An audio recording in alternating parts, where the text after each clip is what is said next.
மாமா எப்படி அந்த டேம்ல இவ்வளவு தண்ணி வந்துச்சு? டேமா இல்லை எங்க தாத்தா நான் குளிக்கிறதுக்காக தோணுன குளிடாது. தம்பி காமெடி வேண்டாம், நான் சொல்லிட்டேன் நானு. இவ்வளவு பெரிய குழி தோண்ட சொன்னீங்கல்ல, நீங்க தோண்ட மண்ணு விடாங்க. டேய் லூசு பேல, பின்னாடி எடுக்கிற மழை அது கூட அந்த மண்ணு தான்டா. மழைதே மண்ணா? அது சரி, என்னையா தண்ணி ஊரம் பச்சை கலர்ல கிடக்கு? இப்ப நான் என்ன உங்கள்கிட்ட சொல்றது? இல்லையே அறிவு கட்டவனே, பச்சை தண்ணி பச்சை கலர் தான்டா இருக்கேன், அப்புறம் என்ன ப்ளூ கலர்லயா இருக்கேன்? மருதாநதி நீர்த்தேக்க திட்டம். ஏமாமா மருதாநதினு எப்படி பேர் இருந்துச்சு? இது ஒரு நல்ல கேள்வி. டேய் மாப்ள, இந்த டேமை நாங்க கட்டினதாண்டா, அதனால எங்க தாத்தா பேரையும் அப்பத்தா பேரையும் கலந்து வச்சிருக்காங்க.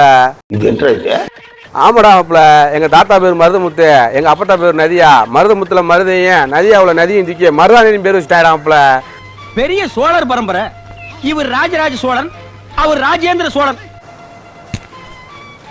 ஒரு டீ வடைக்கு ஆசைப்பட்டு வந்ததுக்கு இந்த ஆள் சொல்ற பொய்ய பூரா நம்ம வேண்டியதா இருக்கு. பொய்யிலே பிறந்து பொய்யிலே வளர்ந்த புலவர் பெருமை